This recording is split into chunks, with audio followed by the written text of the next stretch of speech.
ኣብ ሓደ ናይ ሕጊ ትካል ስራሕ ንምቁፃር ናብ ፈተና ዝሓለፉ ተወዳደርቲ እናተፀበዩ ሓላፊት እቲ ትካል ኣብ ሰዓታት በፅሕ ኮይኑ ግና ከመይ ሓዲርኩም ኢላ ምእታዋ ስረኣ ይቅደድ። እዚ ዝረኣየ ሰራሕተኛ ፅሬት እቲ ትካል ባድላኡ ንክትሽፍነሉ ሂቡ ሰዓብኒ ክሕግዘኪ ብምባል ሒዝዋ ኸደ። ብድሕሪኡ ናብ ሽቓቕ ንክትኣቱ እናመላኸተ ኣውፂኻ ሃብኒ እሞ ክሰፍየልኪ ኢሉ ይእዝዛ። ንሳ እውን ትእዛዙ ተቐቢላ ብቕልጡፍ ስረኣ ተውፅእ ኮይኑ ግን ኣብዚ ግዜ ከይረኣየቶ ኩትሻ እዝና ናብ ባይታ ወደቐ። እቲ ሰራሕተኛ ፅሬት ከዓ ስረኣ ተቐቢሉ ክሰፍየላ ይጅምር። ብኻልእ ገጽ ኣብ ክፍሊ መፈተኒ ድማ ጸሓፊት እቲ ትካል ስም ተፈተንቲ ትጽዋዕ ኣላ። ፖል ባስቲሳትን ደሜረስ ሮበርትስን ስሞም ዝተጸውዐ ኣብ ቤት ኢሎም ምህላዎም እንተረጋገጹ ሆሴ ዳንኤል ዝብል ስም እንትጽዋዕ ግን እቲ ክፍሊ ስቕታ ጥራይ ይኾን መልሱ። እታ ጸሓፊት መረዳእታ ትምህርቶም እናተቐበለት ተእትዎም። ብኻልእ ገጽ ሆሴ ዳንኤል ናይ ሓለቁኡ ስረ ሰፍዩ ድሕሪ መውድኡ ጽቡቕ ጌረ ሰፍየልከ ኣለኹ ኢሉ የቐብላ። ካብኡ ናብ ሓድሽ ናይ ሕጊ ስርሑ ንምውድዳር ጽናሕ እናበለቶ ብጉያ ኸደ። ሆሴ ዳንኤል ናብ ክፍሉ ኸይዱ ጫምኡ ቀለም ንምልካይ እናፈተነ ከም ዝተቐደ ይርኢ ኮይኑ ግና ካልእ መማረፂ ስለ ዘይነበሮ ስቒሉ ምልካዩ ይቕጽል። ብኻልእ ገጽ እታ ኣሊሃንድራ ዝተባሃለት ሓላፊት እቲ ናይ ሕጊ ትካል ናብ ተወዳደርቲ ንፈተና ጽበይሉ ዝነበሩ ክፍሊ ኸይዳ ከመይ ሓዲርኩም ኢላቶም ተኣቱ። ኣሊሃንድራ ኣብ ጎኒ ጸሓፊታ ጠጠው ድሕሪ ምባላ እቶም ንፈተና ዝተመረፁ እዚኦም ድዮም ኢላ ተሓትት። ጸሓፊታ ድማ እወ እዚኦም እዮም ኮይኑ ግና ሓደ ተወዳዳሪ ይመፀን ኢላ ትምልሰላ። ኣሊሃንድራ ከዓ ኣብ ሰዓቱ ብዘይምርካቡ ኣዝየ ይሓዝን ንሕና ግና ክንጅምር ኣለና ኢላ መረዳእታ ትምህርቲ ተፈተንቲ ምርኣይ ትጅምር። ብኻልእ ገጽ ሆሴ ዳንኤል ተጻዲፉ ባድልኡ እናወደየ ካብ ምቹእ ቀለም ጫማ ከም ዝተጸየቐ ይርኢ። ኣሊሃንድራ ከዓ ንተፈተንቲ ትካልና ዓመታዊ ሓደን ብሉፅን ሰብ ጥራይ ከም ዝቆፅር ትፈልጡ ኢኹም ስለዚ ዝዕድል ንምርካብ ትካልና ዝሓቶ መመዘንታት ክተማልኡ ኣለኩም ኢላ ተጠንቅቆ። ብድሕሪኡ መረዳእታ ትምህርቲ ተወዳደርቲ ሪኣ ሕጂ ፈተናና ንጀምር እናበለት ሆሴ ዳንኤል ኣብ ማዕፆ ክፍሊ ከተፍ በለ። ጸሓፊት ኣሊሃንድራ ተቐዳዲማ ሆሴ ዳንኤል እንታይ ትገብር ኣለኻ ኢላ ተሓቶ። ንሱ ከዓ ንጀማሪ ጠበቓ ዝቐረበ ፈተና ቁፃር ክወዳደረ ይመጽ ኢሉ ይምልሰላ። ኣብ ሰዓት እታ ጸሓፊት እናተገረመት ግን እኮ ንስኻ ኢላ ክትቅጽል ክትብል ዳንኤል ካብ ኣፋ ተቐቢሉ እወ ሰራሕተኛ ጽሬት ግን ከዓ ብሕጊ ተመሪቐ ነዚ ፈተና ከዓ ሓሊፈ ክፍተን ድማ ሙሉእ መሰል ኣለኒ ኢሉ ይምልሰላ። ንሳ ከዓ እዚ ቆፀራ ቤት ፍርዲ ተዝኾን ግን ብምዝንጋዕኻ ተሰኒፍና ነርና ኢላ ተፋጥጠሉ። ዳንኤል ድማ ተቐቢሉ ዳግማይ ከም ዝበለ ነገር ከም ዘይፍጠር ቃል ይኣትወልኪ ኢሉ ይምሕለላ። እታ ጸሓፊት ከዓ ይቕሬታ ዳንኤል ኮይኑ ግና ግዜ ሕሊፍካ ኢኻ መጺኻ ኢላ ንኽኸት ተሓቶ። ዳንኤል በይዛኺ ተፈቲነ ብቕዓተይ ንኸርኢ ፍቐድለይ ምስ በላ እታ መፋትንቱ ሰዓት ናብ ባይ ትቕተለልና ኢላ ንኽወፅእ ትእዝዞ። ካብኡ እታ ጸሓፊት እሺ ንምንታይ ከም ዘርፈድካ ንገረና ኢላ ተሓቶ። ንሱ ከዓ ሰብ ክሕግዝ ኢሉ ይምልስ። እታ ጸሓፊት ድማ ኣዝየ ዝሓዝን ብኹል ምኽንያት እኳ ክተቕርበ ይከኣልካን በይዛኻ ክትወፀልና ዶ ኢላ ትዛረቦ። ዳንኤል ክወፅእ ገጹ ምስ መለሰ ግን ሓላፊት እቲ ትካል ኣሊሃንድራ ሓንሳ ጽናሕ መእተው ፈተና ብኸመይ ብሓደ ፈተነ ጥራይ ክትሓልፍ ክኢልካ ኢላ ተሓቶ። ንሱ ከዓ ሰራሕተኛ ጽሬትኩም ኣንኢስኪ ክገሚትክዮ ዘለኻ ሓለቓ ኢሉ ይምልስ። ንሳ ድማ እንድሕረ ቀይመካ ይቕሬታ ኮይኑ ግና ኣዝዩ ስለ ዝገረመኒ እየ ዝሓተካ ዘለኹ ትብሎ። ንሱ ከዓ ካልእ ምሽጥር የብሉን በርቲዐ ጽኒዐ ካብኡ ከዓ ዝቐረበለይ ፈተና ቀሊል ስለ ዝነበረ ብሓደ ግዜ ሓሊፈዮ ኢሉ ይምልሰላ። ኣብዚ ግዜ ስቒሉ ክሰምዕ ዝወዓለ ፖል ኣርፊድካ መጺኻ ክተበቅዕ ካብ ኩላና ዝሓሽኩ ኢልካ ኢኻ ድማ ተሓስብ ኢሉ ይሓቶ። ዳንኤል ከዓ ከምኡ ኣይወፀንን ኢሉ ብትሕትና ይምልሰሉ።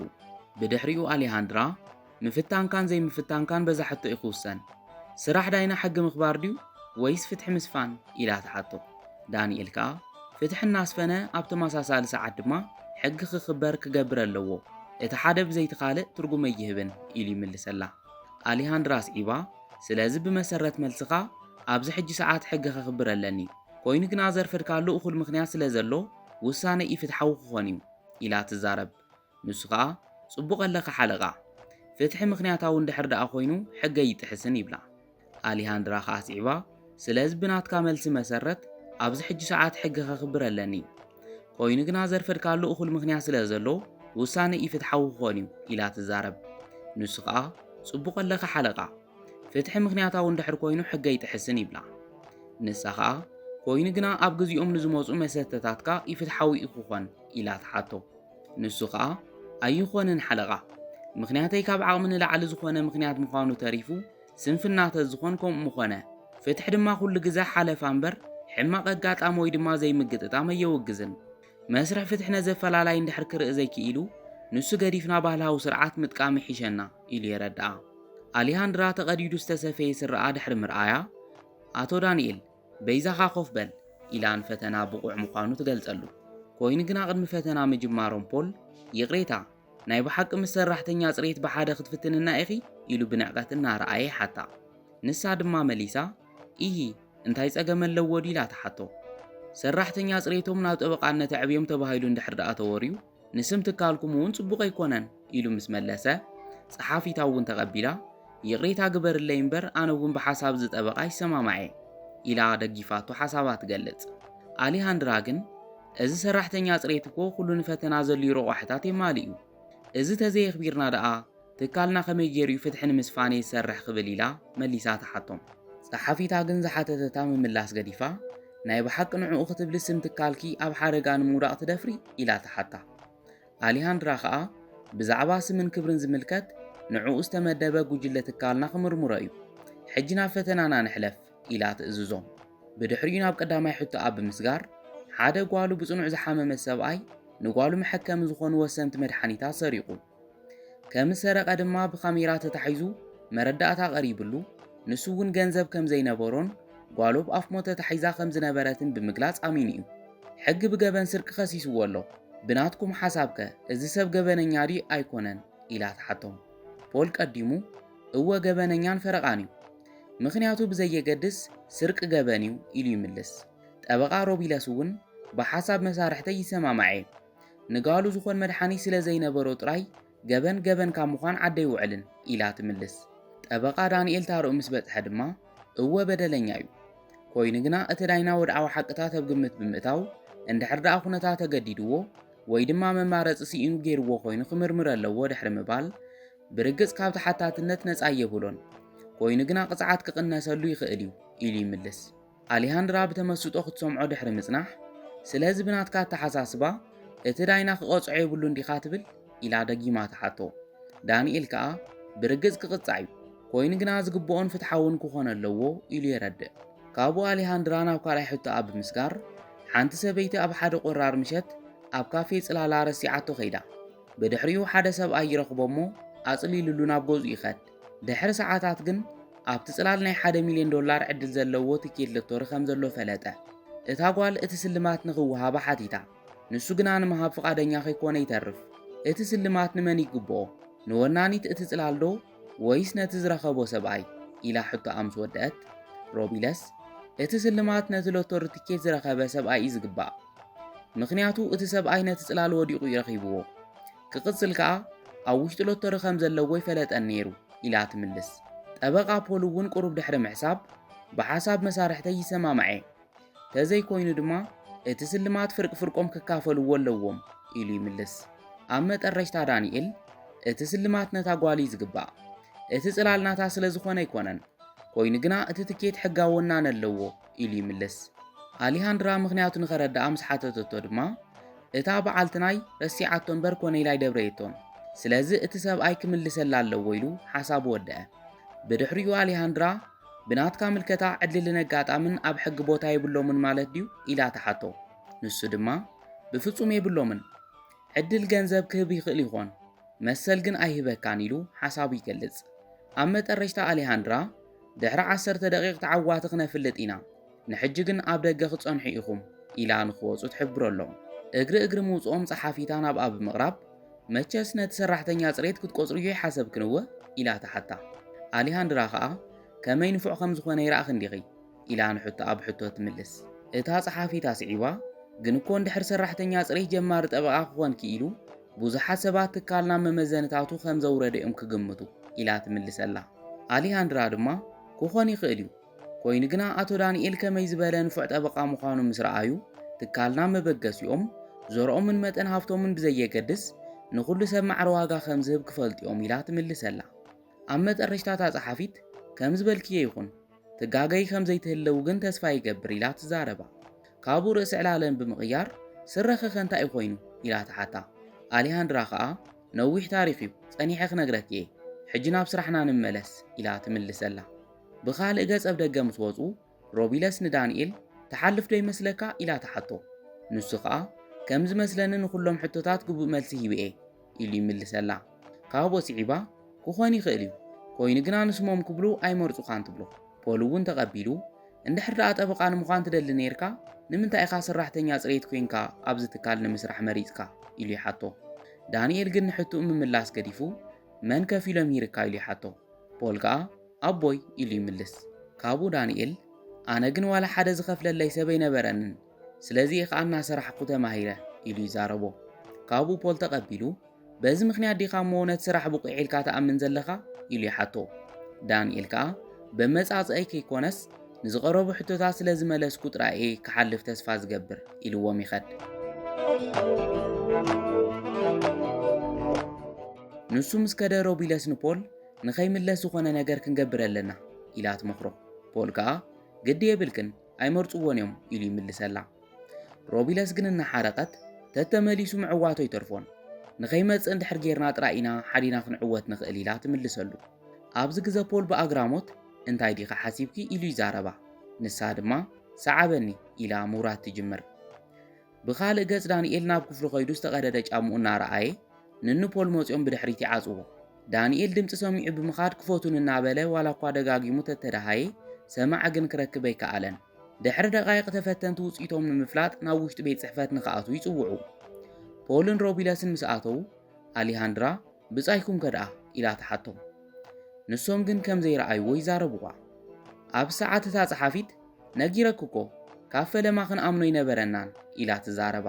ፖል እውን ንሱ ብዝዘንግዖ ንሕና ክልተ ግዜ ክንጽበ ፍትሓዊ ኣይኮነን ኢሉ ወሲኹ ይዛረብ። ጸሓፊታ ሓቆም እዮም ክንሰምዖም ኣለና ምስ በለታ ኣሌሃንድራ ደስ ከይበላ እቲ ቀዳማይ ዝወፀ ተወዳዳሪ ስለ ዘይመፀ ትካልና ካልኣይን ሳልሳይን ዝወፁ ተወዳደርቲ ክመርፅ ይግደድ። ስለዚ እንቋ ሓጎሰኩም ኮይኑ ግና ቀሊል ሓላፍነት ኣይኮነን ዝህበኩም ዘለኹ ብዙሕ ነገር ምምሃር ይጽበየኩም እዩ። ጽቡቕ እንድሕር ሰሪሕኩም ትካልና ዕብየት ክህበኩም እዩ። ካብ ጽባሕ ስራሕኩም ጀምሩ ኢላ ተፍልጦም። ንኑ ፖል ድማ የቐኒልና ኢሎም ይወፁ። ንሶም ምስ ከዱ ጸሓፊታን ኣሌሃንድራ ዝተሓጎስክ ግን ኣይትመስልን ኢላ ተሓታ። ኣሌሃንድራ ድማ ብሓቂ ደስ ኣይበለንን ዘይምምፅኡ ኣዝዩ ገሪምኒ ምስ በለታ ጸሓፊታ ተቐቢላ ምናልባሽ እቲ ስራሕ ኣይደለዮን ይኾን ኢላ ትምልስ። ኣሌሃንድራ ግና ኣነ ግና ገለ ነገር ዘጓነፎ እዩ ዝመስለኒ ትብላ። ብድሕሪኡ ጸሓፊታ እስካዕ ክንዲዚ ንምንታይ ከም ዝተገደስክሉ ብፍጹም ኣይርድአንን ኢላ ተሓታ። ኣሌሃንድራ ከዓ ምክንያቱ ፈለማ ናተይ ስረ ክሰፊ እዩ ዘንጊዑ ኢላ ተገርማ። ካብኡ ዘረብኣ ብምቕጻል ብድሕሪኡ ድማ ናብ ፈተና ኣርኪቡ ዝገርም ውፅኢት ድማ መዝጊቡ ኮይኑ ግና ደጊሙ ጠፊኡ።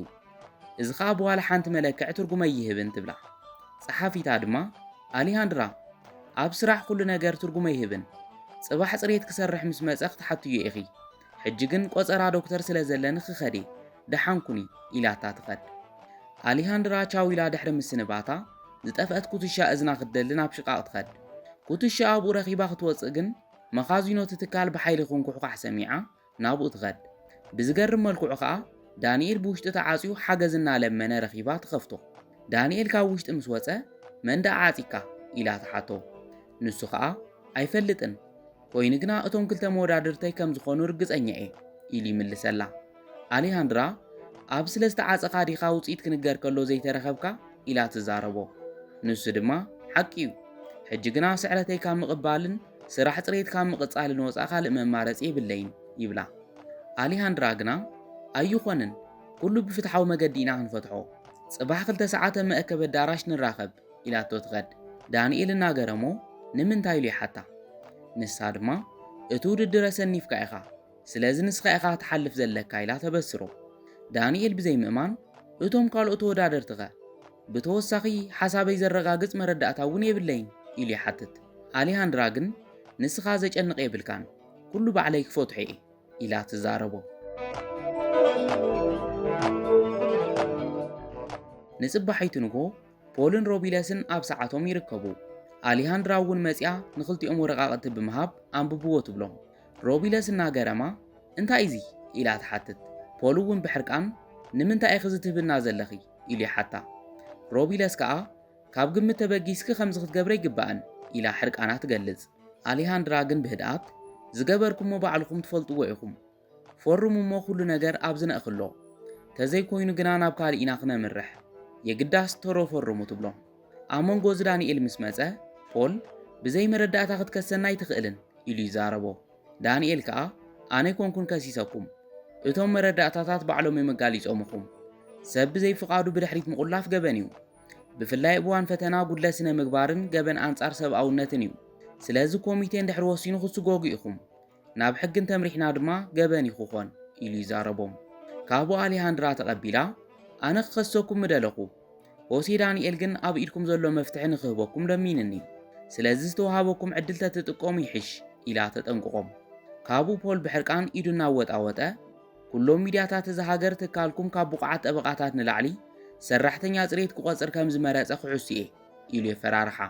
ኣሌሃንድራ ድማ ሓሱ ኣነ ከዓ ሓደ ተራ ሰራሕተኛ ጽሬት ንኽልተ ካብ ብሉፅ ዩኒቨርሲቲ ብልዕል ውፅኢት ዝተመረቑ ሰባት በሊፅዎም ኢለ ክዛረበ ኢላ ትምልሰሉ። ብድሕሪኡ እቶም ጠበቓታት ብሕርቃን ምስ ወፁ ዳንኤል ናብ ኣሌሃንድራ ብምኻድ የቐኒየለይ ኢሉ የመስግና። ኣሌሃንድራ ድማ ዋላ ሓንቲ ምስጋና ይግባእን እንኳዕ ናብ ትካልና ደጊምካ ብሰላም መጻኻ ትብሎ። ንሱ ድማ ሰራሕተኛ ጽሬት ጠበቓ ኮይኑ ክበሃል ከሎ ስም ትካልኩም ከም ዘይጠፍእ ተስፋ ይገብር ኢሉ ይዛረባ። ንሳ ድማ ግምቶም ጌጋ ምዃኑ መርግጋጽ ናትካ ስራሕ ይኹኾን ኢላ ዝጽበዮ ሓላፍነት ተፍልጦ።